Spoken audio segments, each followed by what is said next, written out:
बिस्मिल्लाहिर्रहमानिर्रहीम। अस्सलाम वालेकुम। Hi everybody. तो आज मैं जिस क्वेश्चन का जवाब देने जा रहा हूँ, ये क्वेश्चन आपसे कई दफ़ा पूछा जाएगा जब आप लिंग्विस्टिक्स पढ़ रहे होंगे या आप किसी को बताएंगे कि आप जो है वो लिंग्विस्टिक्स के स्टूडेंट हैं। फ्यूचर में भी, even I think at the end of your life, until the end of our lives, we will be asking this question by many people. सो जब भी हम किसी को बताते हैं कि हम लिंग्विस्टिक्स पढ़ रहे हैं, तो वो कहते हैं कि आपको कितनी ज़ुबानें बोलनी आती हैं, आपको कितनी लैंग्वेजेस बोलनी आती हैं। ये वो बहुत कॉमन क्वेश्चन है जो सबसे ज़्यादा पूछा जाता है एक लिंग्विस्टिक्स के स्टूडेंट से।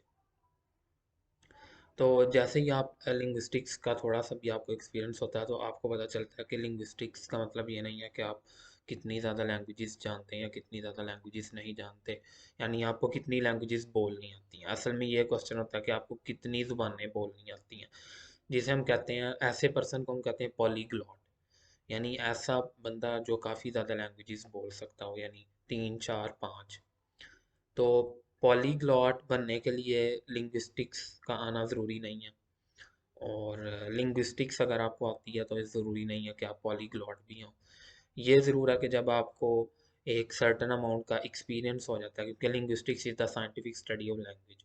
तो जब आप लिंग्विस्टिक्स पढ़ते हैं तो आप डिफरेंट लैंग्वेजेस को एनालाइज करते हैं, उनमें कनेक्शन ढूंढने की कोशिश करते हैं। ज़ाहिर है, जब आप एनालाइज करते हैं लैंग्वेजेस को, तो आपके पास उनके वर्ड्स भी आते हैं, उनके साउंड्स भी आते हैं। तो ये ज़रूर पॉसिबल है कि एक जनरल इंटरेस्ट एक लिंग्विस्ट का ज़रूर होता है डिफरेंट लैंग्वेजेस की तरफ, और शायद वो अक्सर लिंग्विस्ट जो हैं वो सीख भी लेते हैं, 2 3 लैंग्वेजेस तो कम से कम वो सीख ही लेते हैं। या फॉर एग्जांपल कोई लिंग्विस्ट है, वो एक लैंग्वेज को एनालाइज कर रहा है 3 4 साल से, तो यकीनन वो शायद उस लैंग्वेज को वो काफ़ी हद तक सीख भी जाएगा।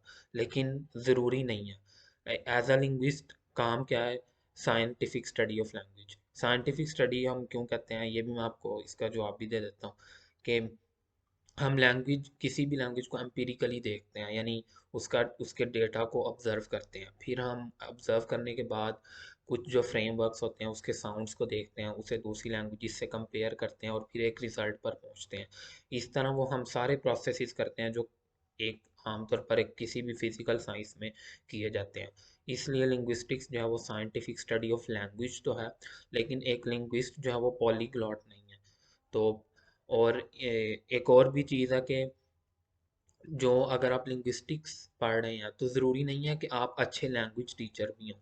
और अगर कोई अच्छा लैंग्वेज टीचर है, उसके लिए भी शायद कुछ बेसिक नॉलेज तो लिंग्विस्टिक्स का ज़रूरी होगा, लेकिन उसे एक अच्छा लिंग्विस्ट होना ज़रूरी नहीं है एक अच्छे लैंग्वेज टीचर होने के लिए। हाँ, अगर कोई लिंग्विस्ट भी अच्छा है और लैंग्वेज टीचिंग भी उसको आती है, तो वो शायद उस बंदे से ज़्यादा कामयाब होगा जिस जो सिर्फ एक लैंग्वेज टीचर है और लिंग्विस्टिक्स बैकग्राउंड से नहीं आया। ठीक है।